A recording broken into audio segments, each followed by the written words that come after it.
Good morning, good afternoon. We are at chapter 29. Search for order and error limits. So we're talking 1973 to 1980. So this is going to be Ford and Carter after the Watergate scandal. So here we go. All right. So this is a young woman working in a coal mine. So this is showing women's access to traditionally male jobs in the 1970s. A classic photo of a working woman from 1969 probably would have been a nurse or a teacher, a librarian, a secretary, a flight attendant, or some other traditionally female occupation. So this is an unusual photo and something new for the era to see women like that. Now today, you have women doing all kinds of jobs that have dreamed of. So the big shift of the gender roles. All right. So, in the early 1970s, every major economic indicator turned negative. Employment, productivity, and growth. And we experienced what's called a stagflation. So, massive inflation, massive unemployment. So, let's see, as far as OPEC goes, by the 1970s, the U.S. is heavily dependent on oil imports from the Persian Gulf. American and European companies had discovered and developed the oil in the early 20th century. We have profit-sharing agreements between foreign companies and the Persian Gulf nations. OPEC is formed in 1960, and it stands for the Organization of Petroleum Exporting Countries. And you can see right here, this is from 2015, this OPEC chart right here. These are all the countries that participate in it. Let's see, between 1967 and 1973, we have a lot of conflict going on in those areas between Israel, its Arab neighbors, Egypt, Syria, and Jordan. In the 1973 Yom Kippur War, Egypt and Syria invaded Israel. Israel wins with aid from guess who? Yes, that's right, the United States. OPEC's going to declare an oil embargo against the United States in October of 1973. Congress is going to create a speed limit to conserve fuels. So if you ever wonder why we had a speed limit, that would be why. Sales of American gas guzzlers fell while sales of small cars increased, such as Toyotas, Volkswagens, Datsuns, and Nissans, which are the same thing, Datsun, Nissan. All right. Okay. So we also get the creation of the National Environmental Policy Act in 1970, which is going to create the Environmental Protection Agency, or the EPA. Many new laws follow after that. You have the Clean Air Act in 1970, Occupational Health and Safety Act, Water Pollution Control Act 1972, and Endangered Species Act in 1973.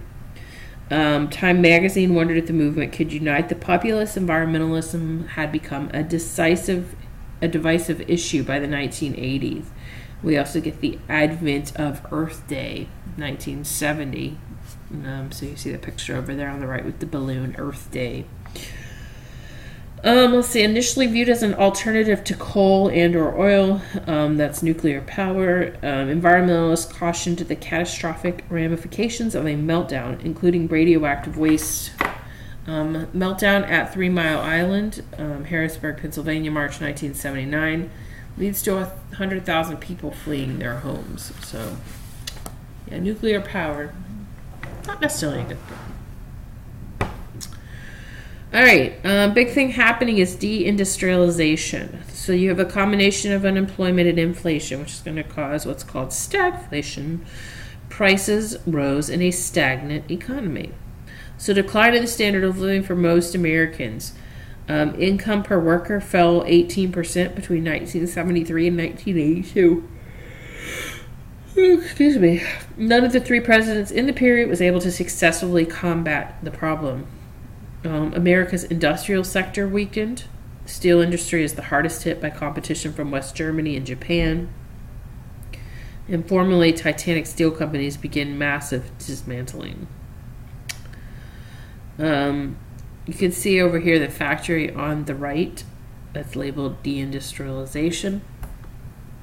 This is the demolition of a Pittsburgh steel mill in 1982. Part of the mill remains standing and part lies in pieces. You can see that. You have workers kind of standing among the debris. So you do have an elimination of unionized working class jobs, but you also have huge unused decaying structures in many urban areas. Excellent visual representation of the concept of the Rust Belt. So we get this big movement from the Rust Belt to the Sun Belt. And this is going to show you why people are leaving the Rust Belt. So the Rust Belt is going to be where all that factories and manufacturing is. Sun Belt is obviously going to be the southern areas, all the way from California to Florida. Blue-collar workers faced unemployment. They fall below the middle class. Number of strikes increased, but with few results. And of course, union membership is going to decline if there's not going to be results from that. And if they don't have jobs, hard to be in a union if you don't have a job. All right, the middle class flight out of the cities continues. You have the urban crisis of the 1960s spilling into the era of limits. Nearly every major U.S. city faced economic hardships during the 1970s. New York fared the worst. The federal government loaned the city of New York money, and banks provided a 3-year moratorium on the city's debt repayment. The mayor was forced to cut services, freeze wages, and lay off workers. Suburb-to-suburb commuting for work became increasingly common. There's a tax revolt and economic inequality. So the tax revolt, dramatic reversal of the post-war spirit of generous public investment. Real estate prices and property tax rates increased dramatically. In California, Proposition 13 initiative rolled back property taxes. They capped future increases and required a 2/3 majority for all tax measures in the state legislature.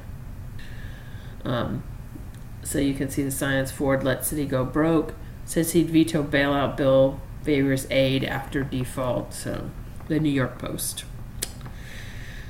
All right. This is your following GDP, your gross domestic product. I'm having some issues speaking today. I apologize.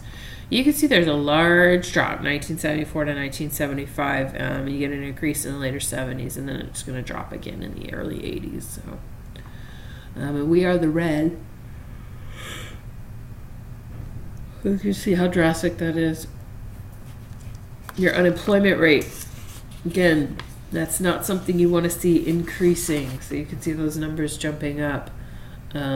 Germany being the best one with the unemployment rate, but they do still hit that high point by 1985.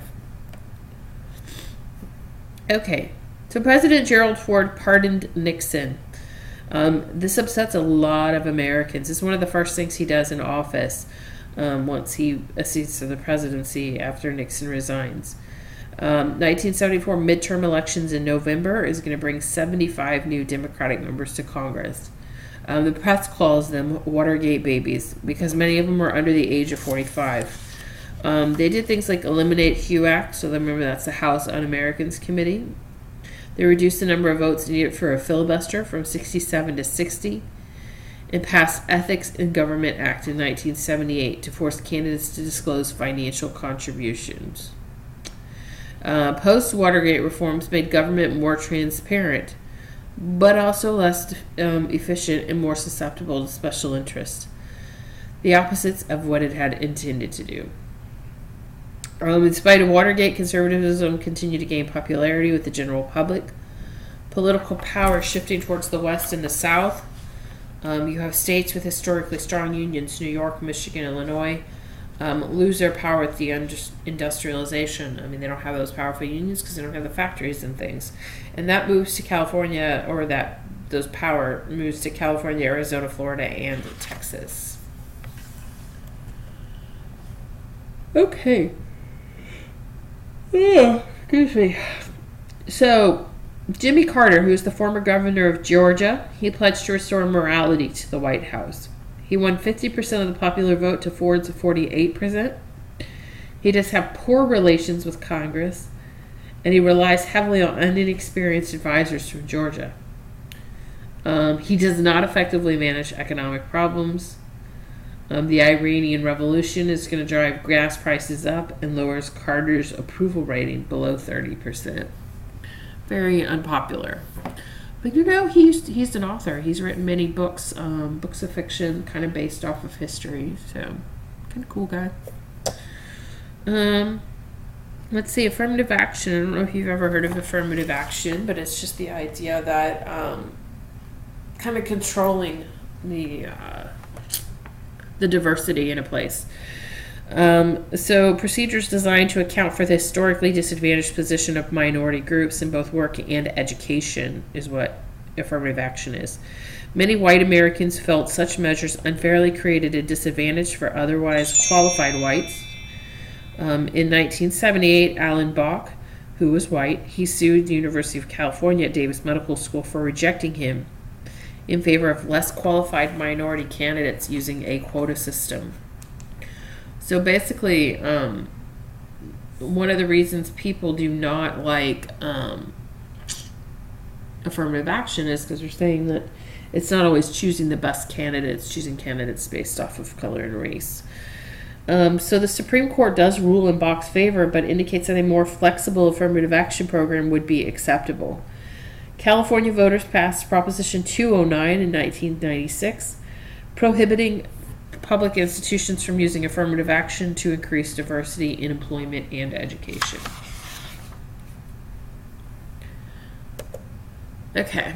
Over to women in gay movement. Sorry, that wasn't very nice. All right, women's activism. Early 1970s saw the rise of women's centers, women-run child care centers, and a feminist art and poetry movement. Women challenged the admission policies of all-male colleges, such as Yale and Columbia. Did you know those were all-male? In the 1970s, nonetheless. Female scholars began to transform higher education by the study of women's history and by founding women's studies programs. Publication of Our Bodies, Ourselves inspires a growing women's health movement. They founded anti-rape movements. The Equal Rights Amendment. So it was first introduced in 1923. It stated, equality of rights under the law shall not be denied or abridged by the United States or any state on the basis of sex. Phyllis Schlafly, who's a lawyer and conservative activist, argued that ERA would create an unnatural unisex society. The ERA fails. So you have women who are fighting for women's rights and job positions and employment and all that kind of stuff, and then you have Phyllis Schlafly, who's basically arguing for the right for women to stay at home and raise their children. All right, Roe versus Wade, 1973. Activists pursued legislative and judicial measures to gain abortion rights. So this ruling struck down a Texas law that prohibited abortion for any reason. Now it allowed for first trimester abortions. It becomes an increasingly polarizing issue. It is still a polarizing issue. There are still people who feel very, very strongly either for or against abortion. And that's Phyllis Schlafly there on the right, stopping the ERA. And then in the map, that talks about the ratification of the Equal Rights Amendment. So you can see in 1972, all the green states were ready for it. 1973, you have the kind of orangey ones. 74 and 77, you have the white ones. And then the pink ones are ones not ratifying it. Because they're not ratifying it, does not ever pass. Lastly, we have Harvey Milk. And this is Harvey Milk right here. Gay rights ordinances increased in American cities throughout the 1970s, as does the conservative movement against gay rights. Harvey Milk runs as an openly gay candidate for city supervisor in San Francisco, or city council. He was twice unsuccessful before winning a seat in 1977. He helped win the passage of a gay rights ordinance in the city. He was assassinated in 1978, along with the city's mayor, George Moscone, by a disgruntled former supervisor named Dan White. So, Harvey Milk. There's a good movie. Well, I don't know that it's good. It looked good. The previews looked amazing on Harvey Milk. So, if you ever have time or if you've already seen it. Okay, the Burger Court, not the Hamburger Court. but the man, Burger. So, when Nixon was in office, he promises a more conservative Supreme Court. So between 1969 and 1972, he appoints 4 justices, including new Chief Justice Warren Burger. Conservatives thought the court would scale back liberal rulings, but it does not. Instead, it remains centrist or confirmed previous liberal decisions. 1986, the court ruled that sexual harassment violated the Civil Rights Act. In a controversial 1986 case, the court upheld a Georgia sodomy statute that criminalized same-sex sexual acts. This ruling stood until, I don't know when, which recognized the right to sexual privacy. I don't know when it started. I'll have to look that up. But, all right. So between 1965 and 1985, the divorce rate doubles. Many Americans still believed in the family wage, so basically the husband's earnings as sufficient to support a family. But after 1973, fewer Americans had access to that luxury. Increasingly, families required 2 incomes. The number of single women raising children nearly doubles between 1965 and 1990. Women's paid labor was making up for the declining earning power of the absence of men in American households. 1970 saw an increase in plant closings and strikes. Television shows in the mid-70s reflected the blue-collar blues of struggling families.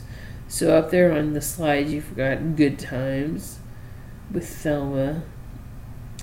Right there, the young girl. Let's see. The 1970s. Oh wait, hold on. Oh yeah, women's paid labor is making up for declining earning power or the absence of men in American households. Even this show, Good Times, the dad disappears. I never figured out why, but yeah, towards the end, she's a single mama. All right, so the 1970s saw an increase in plant closings and strikes. I already said this. Oh my lord. You get the point. Let's see. Voices from the music industry heard voices of blue-collar America. So Bruce Springsteen, Johnny Paycheck, and John Cougar Mellencamp. So, okay. We'll try better and keep on track on this next one. All right. So since the 1910s, Americans increasingly viewed sex as a component of personal happiness, distinct from reproduction. This perspective continues to flourish in the post-war decades. It's reflected in the Kinsey studies of the 1940s and 1950s. Sex before marriage had grown socially acceptable by the 1960s. Birth control, counterculture, and feminism all impacted American views of sex. So 6 million plus women were on the pill by 1965, which was newly made available legally. Okay, in 1970s, popular culture was fusing with discussion of the sexual revolution. Mass market books such as Everything You Always Wanted to Know About Sex, The Human Sexual Response, The Joy of Sex. You also have films, Midnight Cowboy, for example, in 1969, Carnal Knowledge, 1971, Shampoo, 1974, and then, of course, you have TV shows such as Charlie's Angels, Three's Company, and The Love Boat.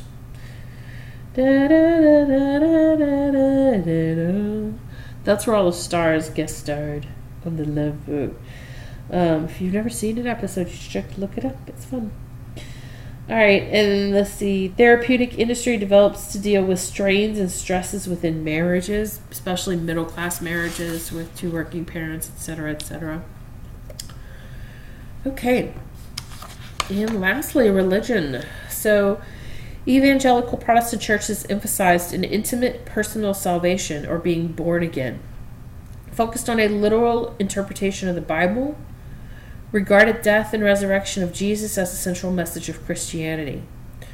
Reverend Billy Graham had risen to fame in the late 1940s with a radio show and tent revivals. 1957 led a 16-week crusade in New York City. Graham and other evangelicals laid the groundwork for the Fourth Great Awakening.